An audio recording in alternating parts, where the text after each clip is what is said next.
almost a year ago to the day, we were here at this very location.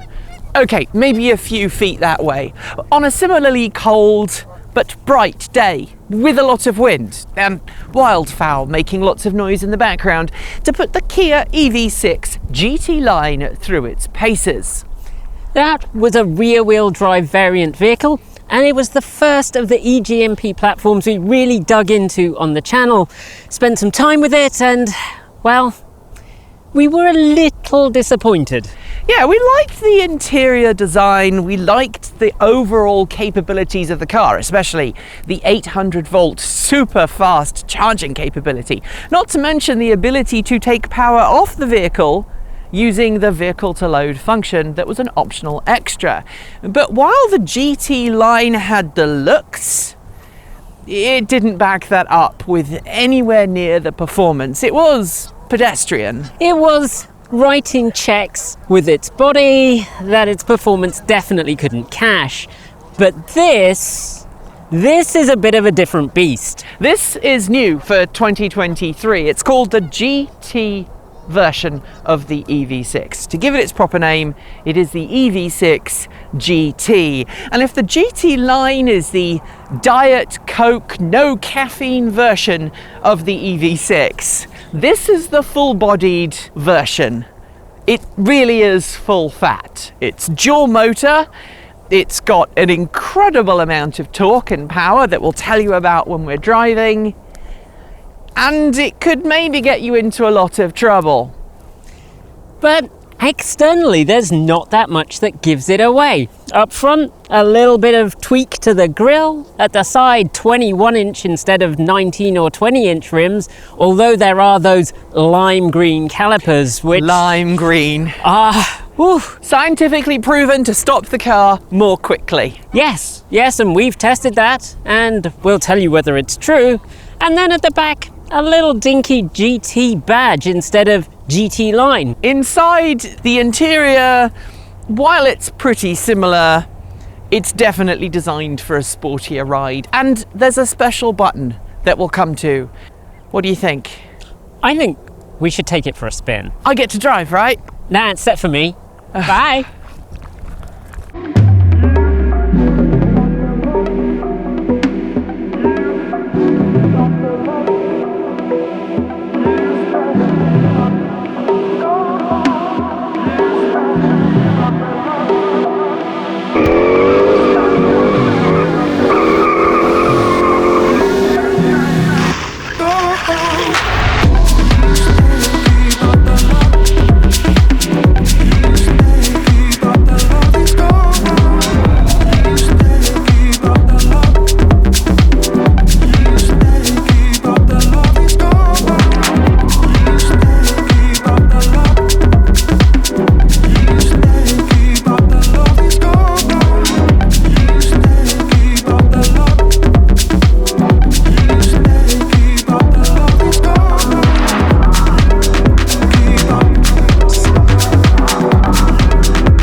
So Kate, did you do your highway code back in the UK when you took your driving licence? Yeah, I mean, you kind of have to. Right, so tell me what you have to do before pulling away. Oh, okay, so you check your mirror, you signal, and then you manoeuvre. My spleen! That is impossibly quick. That is impossibly quick. 3.8 seconds sprint time. Yeah. In a car that's basically the same as the one we drove last year and complained felt slow and a little underwhelming. Yeah, this one doesn't feel underwhelming. It really does not.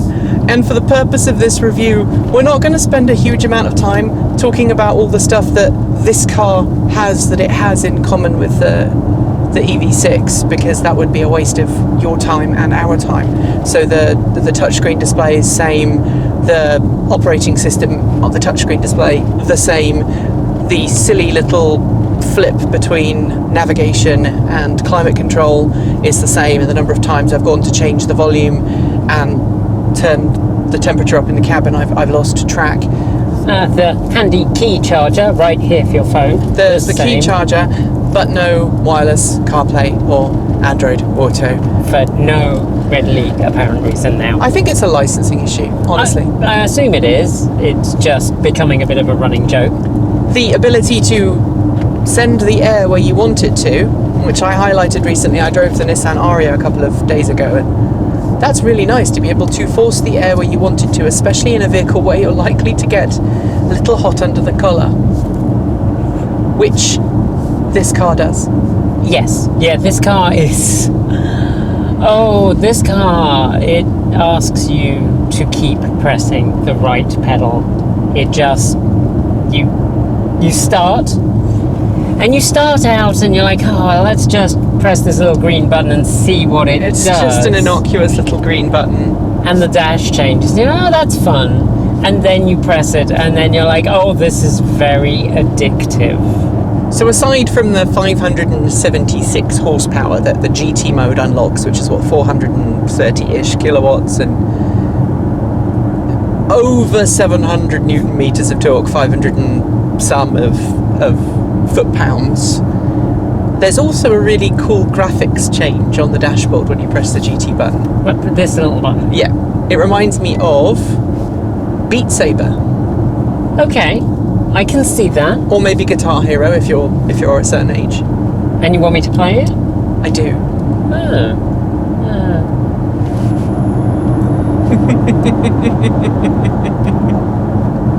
It really does make ludicrously quick progress. This is a car that makes progress. It makes time. I do not want to confirm or deny that, because when I left my house to take this up to you a couple of days ago, my phone seemed to think that I would take a good 15 minutes more to get the car to your house than it actually took. Yeah, I can believe that. And it's very easy to go quicker than maybe you intend. And it's not just about speeding. I mean, it's possible. This car has a top speed of 160 miles per hour. 160 miles per hour. What's that? Basically 250 kilometers per hour. Yeah. That's Autobahn munching goodness right there. It is. But it's not just because this car can go really quickly. It's because this car is so sure-footed in the corners that you can go round corners quickly. Yeah. The last car I had that went round corners this quick was the, believe it or not, the Renault Twizy. It had that same sorted suspension.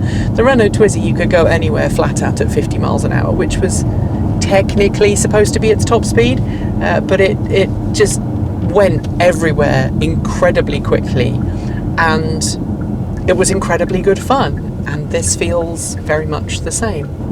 So the interior is pretty similar to any other EV6. There are some nice little touches, like the dash up here is a slightly different pattern and you get a GT instead of GTLine. I like the fact that this is, you know, it's evocative of carbon fibre, but it's clearly not. No. It's cheap as chips, but in a fast car, in a hot hatch, you don't want really heavy, over-the-top interiors, because you want to save every kilo that you can possibly save so you can get a good power-to-rate ratio. Yeah, you do. Although this does have acoustic glass, I believe. It's too quiet not to have acoustic glass. It definitely front and rear. I'm not sure about the side windows off the top of my head. You also get this lime green stitching steering wheel. Very You can't go wrong with lime green. Well, there's a lot of lime green. And then you get these seats. And one of the things that is most noticeable when I got in the car, I was like, oh, where are the buttons for the seat control? And I kind of put my hand down. I was like, they're manual. They're manual seats. Proper manual seats. That got me really excited. I was really excited about the fact that, look, it's a handle. You can pump it up. Yeah. You can pump it down. You can go in and out, and that's about it. Yeah. And they are very hugging. I mean, you're not slipping around in them. Yeah. Which is important. I will say, though, if you are much bigger than I am, you might struggle. Might find them a little uncomfortable. You might find them a little uncomfortable. I know that several people who I've spoken to who've driven the EV6 GT have said, yeah, I didn't really fit in the seat. And I think had I not recently lost a sizable amount of weight, I would have struggled this time last year to fit in this car. But they're just so comfortable. They remind me very much of the Recaro seats that my Morris Minor had, because every Morris Minor came with Recaro seats, right? Yeah, yes, they all did. That was standard fare. But yeah, they're very reminiscent of Recaro. Any kind of racing seat that you saw in usually very warm hatches, certainly, you know, the kind of thing that people fitted to their hot hatch that they'd done themselves. So Recaro was a Ford thing, wasn't it? So you had your XR3i's with your Recaro seats and your XR2i's, which were my favourites, the little hot hatch Fiesta. Proper small car. And of course Volkswagen with the GTI. I am kind of disappointed that neither you nor I went to the EV6 GT launch event, because at said launch event they had a track day and they let people on the track in this car, and they had people, I believe they had people trying out the drift mode. Yeah. Which we cannot with good conscience try out on the public highway. The risk is just... it's too great. And I'm kind of fond of my driving licence, and you need your driving licence, and I mean, I've got two, but one of them... As have I. Yeah. I'd like to keep them both. Yes. And so we have to be a little careful when we're driving on the road. You know, a little bit of hot hatch acceleration here and there is one thing, but doing a full out sideways drift, you know, we're not...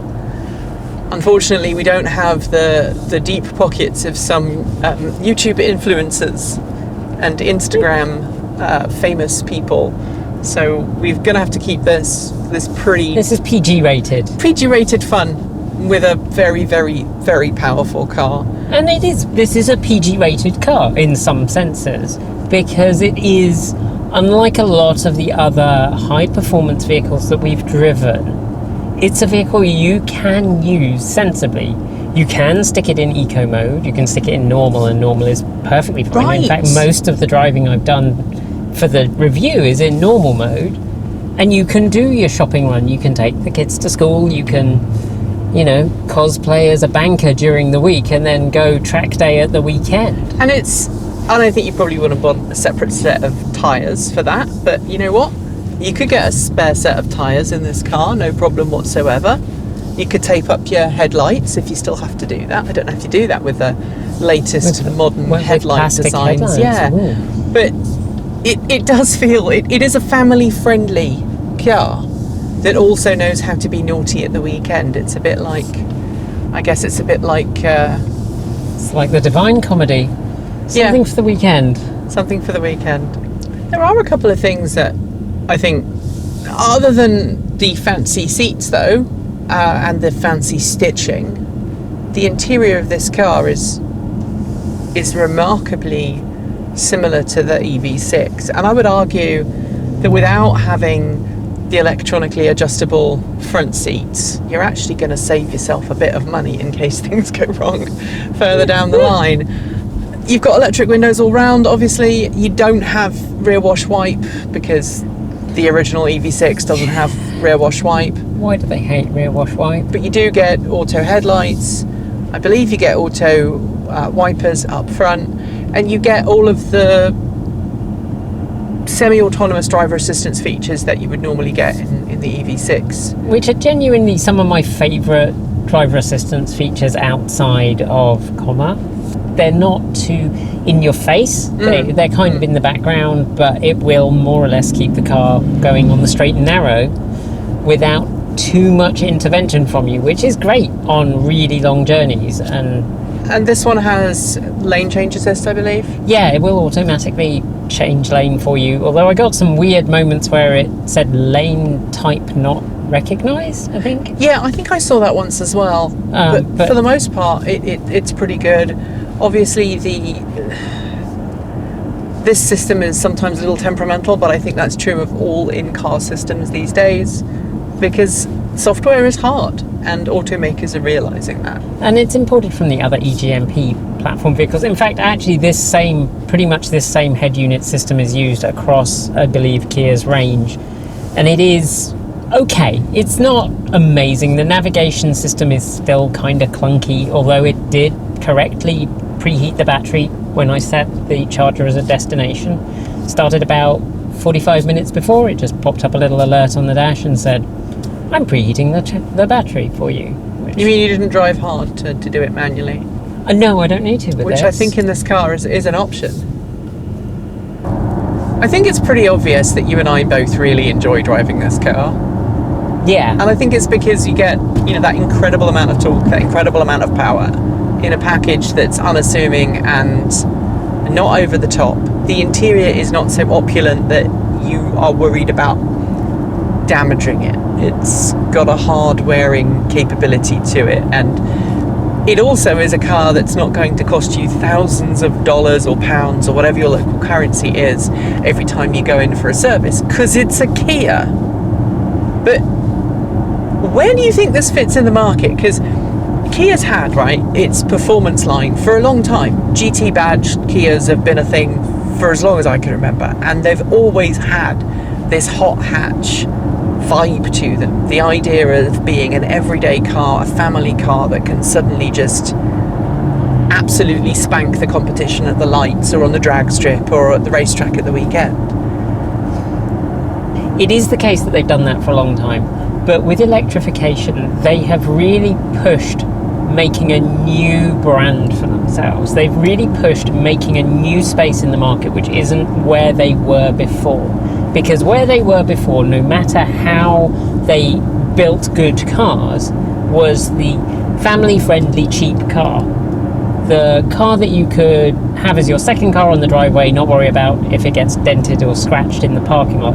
And even though they've moved up so far in terms of quality, I think their brand image hadn't really shifted, and they've managed, I think, with the electrification to really shift that brand image. And this, I think, is like the halo, the cherry on the top of there. This is our brand now, Christmas cake. So you think this is the new Halo car? Because the Stinger was the Halo car. Well, I'm not saying they're not going to do one up this, but at the moment, what else would be? One thing I really want to make sure that we cover in this video is the fact that the e-GMP platform has managed to do something I don't think any other electric vehicle platform today has done. Every other electric vehicle platform has come pre-baked for a specific role, right? So the platform that the Ford Mustang Mach-E is based on, all of the Mustang Mach-Es are pretty hot. They're pretty sporty. Yeah. The name in of itself almost requires that. Yeah. The Nissan Leaf, the Chevrolet Bolt EV, while both very competent, reasonably affordable cars, neither of them are necessarily built to be spicy enough that you would get yourself into trouble driving one if you weren't ready for a spicy car. I mean, the Bolt's a decent car. It's got a decent amount of acceleration, it's got a decent amount of performance, but it's by no means is it hard. The Porsche Taycan, it is designed as a performance car from the get-go. There is not really a non-performance variant of that vehicle. No. But Hyundai, Kia, Genesis have taken the e-GMP platform and gone, yeah, we'll make a family-friendly, modest car with a modest performance. It's not too fast, it's not super exciting to drive, and then, oh, by the way, this platform will also be able to push you back in your seat and make you sound like you've lost your internal organs. Yeah, it'll put your definitely human organs at risk. Yeah. So how? It's the same platform. Like, was this genius? Was this marketing genius? Engineering genius? I don't know, was it pre-planned? Was this a premeditated thing? Or did one of their engineers just pop in one day and say, hey, you know what? I've had this great idea.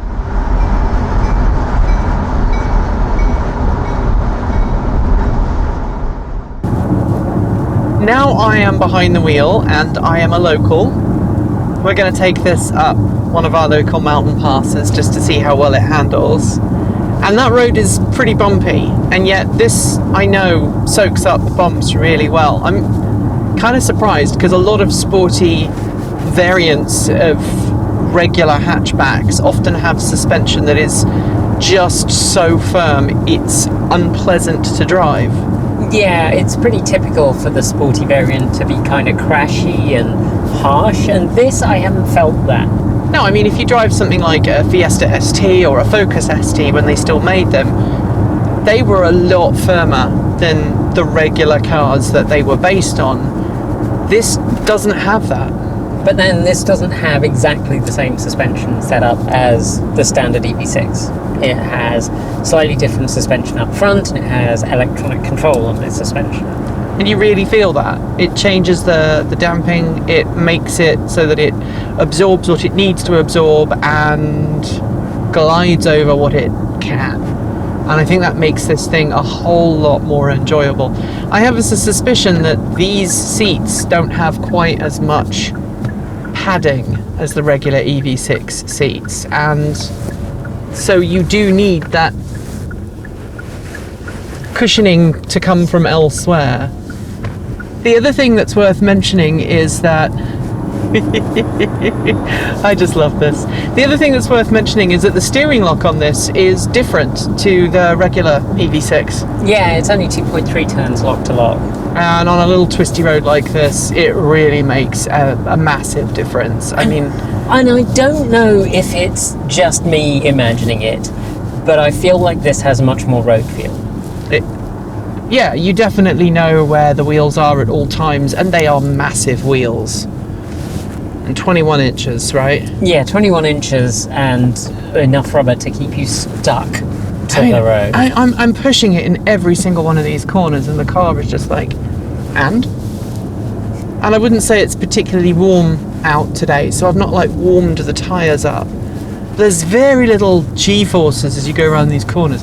Much less than you'd experience in a Tesla, much less than you would experience in a Porsche Taycan. The Porsche Taycan has made me feel sick on numerous occasions, as, by the way, has the Ford Mustang Mach-E GT. This is a really exceptionally level drive. It's really so well sorted. It's quite astonishing for a vehicle that came from a platform that we were like, yeah, it's pretty good. And just wheeling it through this little this is our favourite Rocky Point road here, and the road is very uneven, but the car just keeps giving and giving, and there's almost no lateral movement. The tyres are not losing grip, the car is not sort of letting me know that there's going to be any issues, and Kate is desperately trying not to get travel sick. Yeah, I mean, that's normal. But the road surface up here, I mean, it's really worth noting the road surface is, in some stretches, absolutely atrocious. We've bottomed out cars on this road before. And this has handled that with aplomb. It really has. And I'm not even in GT mode, so if I switch to GT mode, if I dare, you can get the back end to step out. Yeah, you can. As I just did there. And I suspect I could probably get it to go sideways on this corner. I'm going to be good and I'm not going to try. In fact, it's unhappy in GT mode. Well, it still moves. Yeah. And it still tucks into every single corner. You definitely get more of a tyre squeal, but it does feel a little bit more twitchy than perhaps you might want it to be on a public highway. So I'm going to go back into regular mode and I'm going to slow down. Yeah.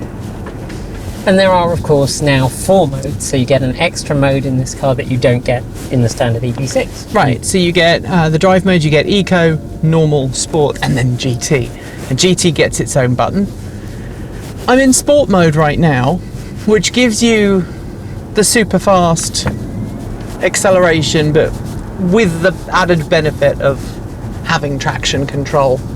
So the GT mode is really only to be used in dry conditions on a road you know well, or at your own risk, or all of the above. Or on a track. or on a track. Eco mode is what I'm in now, and in eco mode I have to push my foot considerably further down to the floor. I can still squeeze the go pedal if I want to, but this is one motor, not two. Well, when you use eco mode, if you really floor it, then it will switch in that second motor again. But right now in eco mode, right now it's using both motors in eco mode, and it's doing very, very well. This feels like I could put my mum in this car and I could drive my mum in this car at this speed, and my mum would think it was a very pleasant car. My mum hates cars with a passion. She doesn't drive, but in GT mode she would demand to be let out within about 20 yards. Yeah, and you would cover them in about half a second. And you would cover them in about half a second. The breadth of driving styles and the breadth of dynamic feedback that you get from this car is just truly astonishing. And I even have come to accept this silly little multi-use touchscreen whatnot here. I don't know if I'm finally just succumbing to this is where we're at. In a kind of a Stockholm Syndrome way. I mean, I don't love it, but I don't find it as irritating as I did last time. I don't know if they've slightly modified the way that it works, because it seems to default back a bit quicker, but that might just be in my head. Right. But I found that driving it didn't bother me. I don't love it, but it didn't hugely bother me. No, and I think I probably feel about the same way.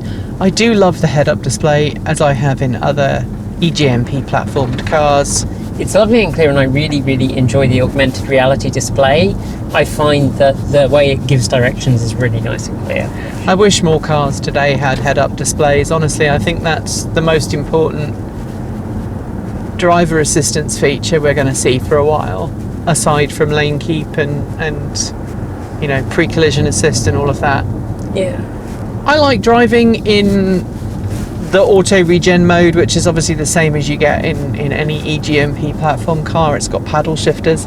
I think that's a really nice setup, and it allows you to adjust the amount of regenerative braking on liftoff. So far then, we really like this car in GT mode. It's got bucket loads of performance. It's fantastic fun to drive. In eco mode, which is where I'm at right now, it drives like pretty much any other EV6 on the market today. It's using its rear motor, and you know, everything up front looks the same. It tells you when you're changing direction with your steering wheels, which I think is fun, and you've got the little camera image that is fed to you when you turn on your indicator as a bit of a blind spot warning. But the elephant in the room is the range. Yes, it is. 206 very short miles. 206 very fun miles, Kate. Well, yes.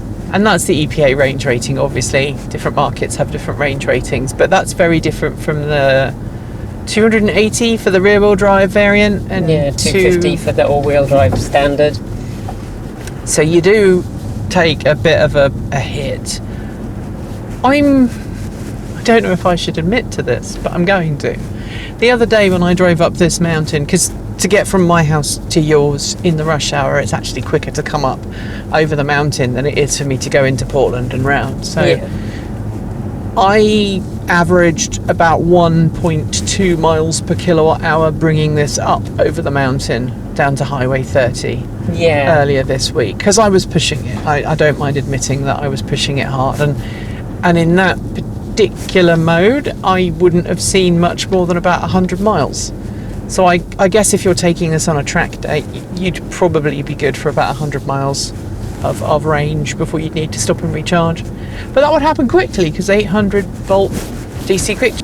You can eke more out of it. I think that if you drive it in eco, you baby it a little bit. We're doing right now. We're doing right now. I think you could easily see 250 out of it, 240. Well, you said earlier today that you managed to get 3.4 out of it at one point. 3.2 miles per kilowatt hour for the run between the charger and our stand-up filming location. And I managed, like I said, I managed to get it down to 1.2, I think it was. Yeah. Miles per kilowatt hour. I mean, if you look at its history, and this is a press car, so it's not driven the way that you normally drive a car. It's hovering around 2 and a bit. I mean, I'm currently doing 2.8 and I'm driving at 35 miles an hour on a country lane in eco mode, and it doesn't feel like I'm driving it slowly. No, and that brings us back to that question we were talking about earlier. Is this where we want the market to be? And we have this constant drive to produce cars that are faster, a bit sexier, really just push the envelope a bit. And this is such a good car, but what I really want to see is something cheaper. Yeah, I totally agree with you. When we were kids, not so long ago, obviously, yeah, just a few years ago, cars that had a sprint time of less than 4 seconds were considered supercars. That is absolutely true. I mean, I'm not joking. You know, if you had a car with a sprint time of less than 4 seconds, you were a very wealthy person with a special garage and a full-time mechanic who would fettle your cars for you and get them ready for you so you could have a Sunday drive out to some fancy gastro pub somewhere where you would you'd be show off nouveau cuisine. You'd be showing off in the car park. Or you were someone who was wealthy enough to have your own race team and you took that very same car to the racetrack at the weekend. Maybe it was a 911 that had been completely stripped out, or or maybe you had a hot rod and you worked on it in your garage. The point was that any car with a sprint time of less than 4 seconds was considered beyond the means for your average person. I mean, most people never even got behind the wheel of a car that was capable of that. No. And we mentioned it earlier, and I'm going to mention it again. The Lotus Carlton was kind of one of the first cars to challenge that idea that you could have a car that looked at face value to be a family hatchback, that was a modestly sized car that could go like stink when you wanted it to and cost an arm and a leg. But these days, I mean, just think about the cars these days that you can buy with sub 4 second sprint time. We've driven pickup trucks with sub 4 second sprint times that have no business having a sub 4 second sprint time, maybe even no business having a sub 8 second sprint time. Yeah, I mean, I find it an uncomfortable reality. And I would love to see more affordable, everyday electric vehicles come to the market with sprint times. I'd be happy with 7 seconds or 6 seconds for most of them. And you'll note that on paper, the EV6 that we drove last year and we were a bit kind of meh about does have a sprint time in that kind of ballpark figure. But what made me feel meh about it was not that it had a slow sprint time, it was that it felt like it didn't deliver the power in an appropriate way. I think it's important to note that you can have a car that accelerates very briskly from standstill up to say 40 or 50 miles an hour and is an engaging and fun drive without having hundreds of horses in between the wheels. And I think that's the challenge, almost a dichotomy that we find ourselves in today. You and I want cars that are engaging to drive and fun to drive, but so very often those cars come with hundreds of horses under the bonnet, and that can be a real challenge. It is. I mean, I think it's a problem born of the fact that suspension engineering has got so much better, traction control, all these things that help make cars safer. Like, you don't have cars coming to market now, really, that are like the FSO Polonez, which barely stayed on the road anyway. You have cars that will stay on the road with very minimal driver skill, and I think that's a great thing. But a lot of automakers seem to have gone for this idea that you have to have a car that's super powerful to be fun, and it doesn't have to be that way. And you don't have to have a car that's super expensive to be fun either. No. I consider this an expensive car. It's $62,000 or thereabouts. It's not an everyday person's car.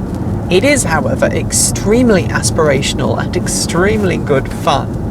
And I think that it's a starting point for what we can expect both from Kia, Hyundai in the future, and maybe Genesis will come up with a more affordable model, but also what we can expect from other automakers in the future. Other automakers that may want to bring their own take on the EV6 GT to market. And I think we can be clear of one thing, and that this is not going to be the last or only true hot hatch EV, because this is too good not to share.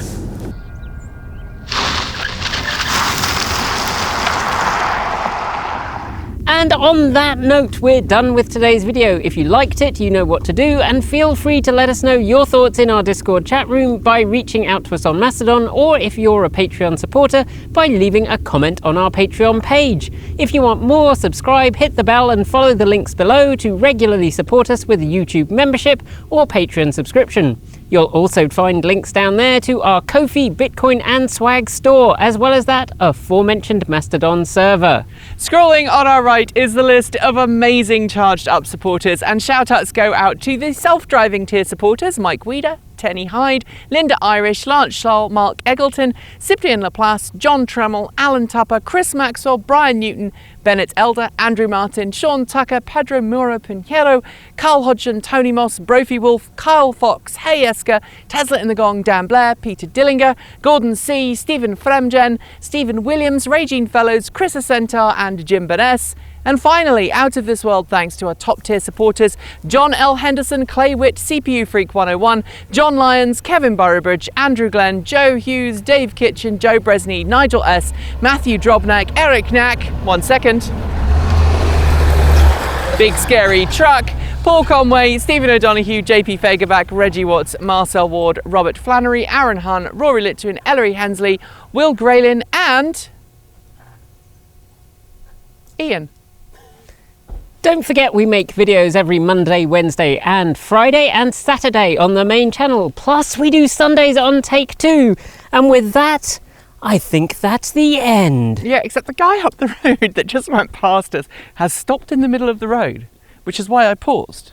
He stopped in the middle of the road. Michael, I don't know if you can pan around and show him doing the stopping in the road and just crawling underneath his truck.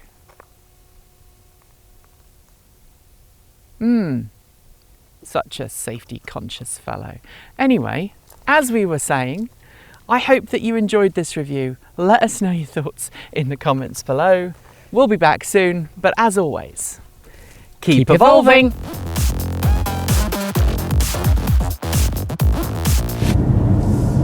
It's hard to believe that that car and this car are actually related. Excuse me while I just gulp at that Saab 94. It's a Saab 94. Sorry. Soft spot for those things. Yeah. Two-stroke goodness. I told you about one in Bristol and you didn't want it. So. I know. Because your wife would have murdered you. I know, right?